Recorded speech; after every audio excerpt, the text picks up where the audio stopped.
अल अंसार बंगला एक प्रतिबंधित संगठन है जो ये सिखाता है एक विशेष धर्म के युवकों को कि आप जितने सनातनी लड़कियों का धर्म बदलवा कर आप उनसे विवाह करेंगे, उनका शोषण करेंगे, आपको उतना ज़्यादा पुण्य मिलेगा। अंकिता को जला दिया जाता है, एक बेटी को मुख्यमंत्री के कॉन्स्टिट्यूंसी में फांसी पर लटका दिया जाता है, एक दूसरी लड़की का गला घोट कर मार दिया जाता है लोहरदगा में, और वो सिर्फ इसलिए कि वो एक विशेष समुदाय के जो लड़के हैं उनके द्वारा जो उनकी शोषण करने की कोशिश की जा रही थी या उनको धर्म बदल कर विवाह करने के लिए कहा जा रहा था, उसका वो विरोध कर रही थी। तुरंत तनवीर की गिरफ्तारी हो, उसका मोबाइल लोकेशन ट्रेस हो, वो कहाँ है, उसको गिरफ्तार किया जाए, क्योंकि हमें शक है कि इस मॉडलिंग एजेंसी की आड़ में बड़े पैमाने पर हिंदू लड़कियों को पहले भी तनवीर ने टारगेट किया है।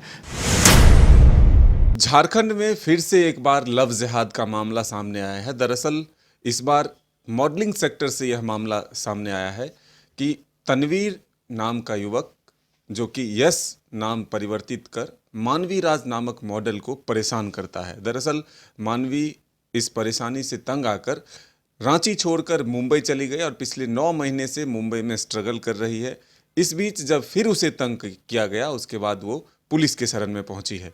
हमारे साथ मौजूद हैं बीजेपी प्रवक्ता प्रतुल सहदेव जी इस विषय पर बातचीत के लिए। प्रतुल जी, एक बार फिर से मामला सामने आया है। ये नाम बदलकर जो चल रहा है धर्म परिवर्तन का एक मामला फिर से सामने आया है, इसको किस रूप में आप देखते हैं?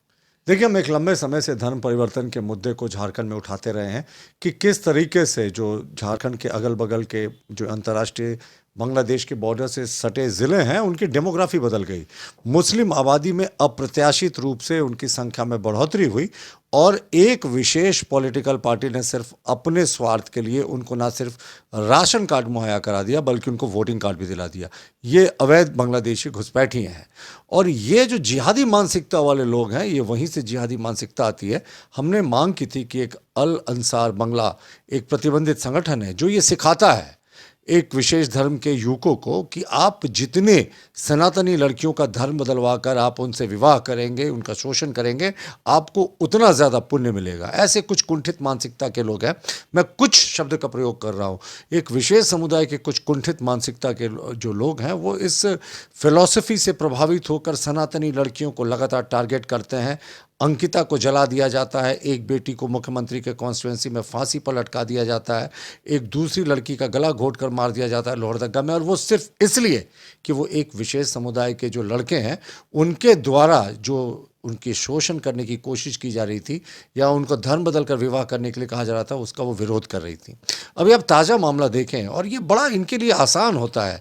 इनका जो अरफरोज़ है वो तुरंत सनी बन जाता है, इनका शाहिद है वो सोनू बन जाता है और इनका तनवीर यश बन जाता है। ताज़ा मामले को देखें ना, किस तरीके से एक मॉडल को यश बनकर एक जिहादी मानसिकता वाले तनवीर ने अपने उस तरीके से उसको दिग्भ्रमित किया, अपने जाल में फांसा, उसकी आपत्तिजनक फ़ोटो को एडिट करके उसको वायरल करने की धमकी दी, कुछ को वायरल किया भी और उसको कह रहा था कि अगर तुम धर्म बदल कर मुझसे शादी नहीं करोगी तो मैं तुम्हारी हत्या कर दूंगा, तुम्हारे परिवार की भी हत्या कर दूंगा। वो जो बच्ची थी वो प्रताड़ना के डर से वो यहाँ से भागकर पहले अपने बिहार चली गई, फिर उसके बाद वो मुंबई चली गई। मुंबई भी वो पहुँच गया और जब ये मामला थाने में पहुंचा तो जनवरी में हम लोगों ने सोशल मीडिया पर देखा है कि उसने जो माफ़ीनामा दिया एफिडेविट के ज़रिए कोर्ट में, उसने स्पष्ट तौर पर लिखा है कि मुझसे गलती हुई, मैं तुम्हें कभी प्रताड़ित नहीं करूंगा, पीछा नहीं करूंगा। लेकिन उसके बाद वो फिर से पहुंच जाता है, 2 महीने के बाद उसका गला दबाने की कोशिश करता है, उसकी हत्या करने की कोशिश करता है।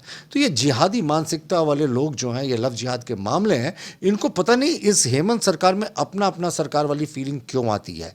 तनवीर ने कल तक आके अनर्गल आरोप लगाए। उसने क्या कहा कि साहब मेरे न्यूड फोटोज़ को वो वायरल करेगी। Are you joking?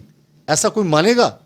आपने उस लड़की को ब्लैकमेल किया जब आपकी चोरी पकड़ी गई। कल तक तो बड़ा सीना ठोकर आ रहे थे और आज जब ये नेशनल पूरे मामले पर हंगामा हो रहा है तो तनवीर की सिटी पिटी गुम। लोगों ने बताया उसने मोबाइल भी ऑफ कर दिया और वो भाग रहा है। तो हमारी सरकार से मांग है कि तकनीकी अड़चनों में नहीं पड़कर, जबकि हमें पता चला कि शायद रांची पुलिस ने भी इसे एफआईआर कर लिया है, तुरंत तनवीर की गिरफ्तारी हो, उसका मोबाइल लोकेशन ट्रेस हो, वो कहाँ है, उसको गिरफ्तार किया जाए। क्योंकि हमें शक है कि इस मॉडलिंग एजेंसी की आड़ में बड़े पैमाने पर हिंदू लड़कियों को पहले भी तनवीर ने टारगेट किया है, ऐसा सुनने को आ रहा है। तो ये पूरे मामले की गहन जांच की आवश्यकता है और इसके तार इंटर स्टेट जुड़े हुए हैं। तो अगर रांची पुलिस को लगता है कि हम सक्षम नहीं है दूसरे प्रदेशों में जाकर इसकी जांच करने के लिए, तो वो इसकी सीबीआई जांच की अनुशंसा करे। लेकिन फिलहाल तनवीर की गिरफ्तारी हो, उस बिटिया को सुरक्षा देने के लिए भी हमने महाराष्ट्र सरकार से आग्रह किया है। लेकिन उस बेटी को सलाम कि उसने कम से कम सामने आकर तनवीर उर्फ यश पता नहीं इसके कितने उपनाम हैं, उसको एक्सपोज किया है कि कैसे वो हिंदू बनकर लड़कियों को अपने प्रेम जाल में फांसने की कोशिश करता था, उसको ब्लैकमेल करता था। शर्म आनी चाहिए। लेकिन सबसे बड़ा सवाल है मदन जी कि ये जिहादी मानसिकता वाले लोग, ये इस तरह के तुष्टिकरण वाले लोग, ये विकृत सोच वाले लोगों का हेमंत सरकार में मनोबल क्यों बढ़ रहा है? क्यों इनको अपनी अपनी सरकार की फीलिंग आ रही है? एक सवाल ये बनता है कि अब जब लड़की ने सोशल मीडिया पर आकर के अपने दर्द को बयां किया, उसके बाद वो भी एक वीडियो जारी करता है और उसमें वो कहता है कि हमारे जो पैसे लॉस हुए उसकी रिकवरी के लिए हम दबाव बनाते हैं, तब वो इस तरह के आरोप लगाते हैं। लेकिन आपने भी एक देखा है कि एफिडेविट पहले जो दाखिल किया है। मदन जी, सबसे महत्वपूर्ण बात है वो झूठ बोल रहा है।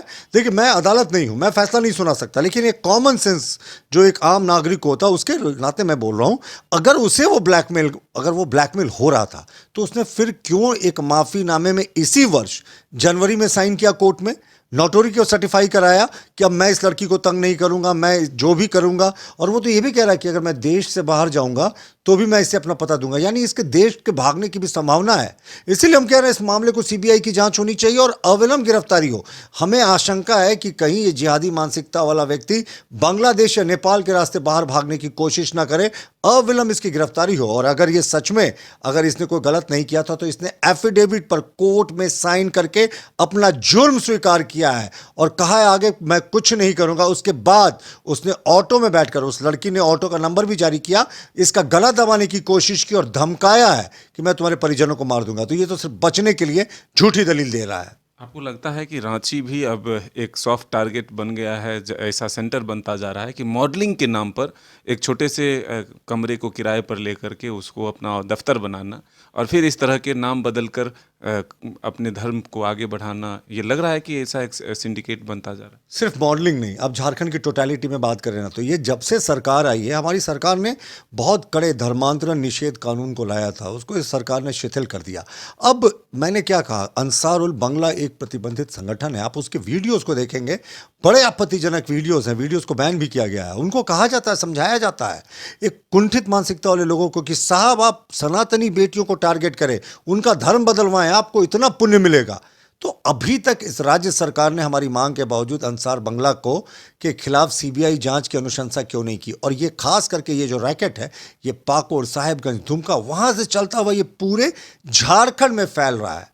और पता नहीं इन जिहादी मानसिकता वाले लोगों को हमारे 5 वर्षों में हिम्मत नहीं होती थी ऐसे खुलकर करने की, ये 3.5 वर्षों में इनको इतनी हिम्मत कैसे आ गई? प्रतुल जी, आपने एक वीडियो भी देखा होगा कि दिल्ली से एक जो घटना घटी है, साक्षी की मौत, सबने देखा, लेकिन उसमें भी एक साहिल नाम का लड़का होता है और वो जब प्यार करने की कोशिश करता है, जब उसमें असफल होता है तो बेदर्दी से हत्या कर देता है। ये भी एक ट्रेंड चल रहा है कि अगर आप प्यार नहीं करोगे तो फिर आपकी जान ले लेगा। देखिए, जिस बेदर्दी से साहिल ने उसका नाम लेना भी मुझे लगता है वो राक्षसी था।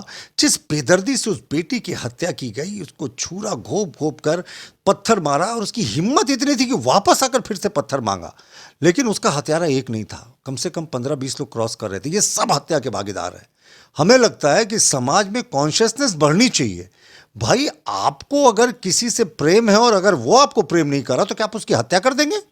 कठोरतम सजा मिले। देखिए, जब तक ये सिस्टम जो है ना, जब तक प्रशासन फास्ट ट्रैक कोर्ट के जरिए 2 महीने 4 महीने में इनको फांसी के फंदे पर नहीं झुलाएगा ना, तो ऐसी बेटियां शिकार होती जाएंगी। और जिस तरीके से रांची पुलिस ने भी विलंब किया, भाई कल जब मामला सोशल डोमेन पर आ गया था तो आप किस एफआईआर का इंतजार कर रहे थे? आपको मुंबई पुलिस से कांटेक्ट करना चाहिए था तुरंत। इस तनवीर मुझे पता है कि कल सबसे बात कर रहा था, मीडिया के जन बता रहे थे कि वो सबको वीडियो भेज रहा है, बात कर रहा है। कल ही इसको अरेस्ट करना चाहिए था। आज तो शायद उसका मोबाइल बंद है, अब पुलिस को इसको पकड़ने में मशक्कत करनी पड़ेगी। तो ये लाल फीताशाही में जो पुलिस पकड़ती है या जो राज्य के शीर्ष से उसको निर्देश मिलता है, ये बहुत ही खेदजनक है। तनवीर की गिरफ्तारी कल होनी चाहिए थी। कल क्यों नहीं हुई गिरफ्तारी? पुलिस ने सिर्फ रेड टेपिज्म के कारण उसकी गिरफ्तारी नहीं की। मुंबई से उस एफआईआर की कॉपी को मेल से मंगा सकते थे। ये एक बड़ा प्रश्न है। क्या आप लोग आगे विरोध करेंगे इसको लेकर? जी बिल्कुल, लव जिहाद और जिस तरीके से सनातनी बेटियों को टारगेट बनाया जाता है, हम इसका हमेशा विरोध करते हैं। तनवीर अगर भागा, अगर तनवीर की गिरफ्तारी नहीं हुई और ऐसी घटनाओं पर अंकुश नहीं लगा, तो हम इस सरकार की ईंट से ईंट बजा देंगे। हमारे जो प्रजातांत्रिक अधिकार हैं, उसका प्रयोग करते हुए हम इस सरकार के खिलाफ वृहद आंदोलन करेंगे। फिलहाल मानवी ने अपना हिम्मत दिखाया है, सोशल मीडिया पर अपना दर्द तो बयां किया ही है, साथ ही पुलिस के शरण भी पहुंची है, एफआईआर दर्ज कराया है। अब देखना होगा कि पुलिस इस को लेकर के कितना जल्द कार्रवाई करती है और कब तक पुलिस के गिरफ्त में तनवीर पहुंचता है। लेकिन बीजेपी की तरफ से सीबीआई जांच की मांग की जा रही है। अगर सरकार ने इस मामले को लेकर के सही निर्णय नहीं लिया तो फिर आगे उग्र आंदोलन भी होगा। अपने सहयोगी नितिन के साथ Madan Singh, news bye scope, Ranchi.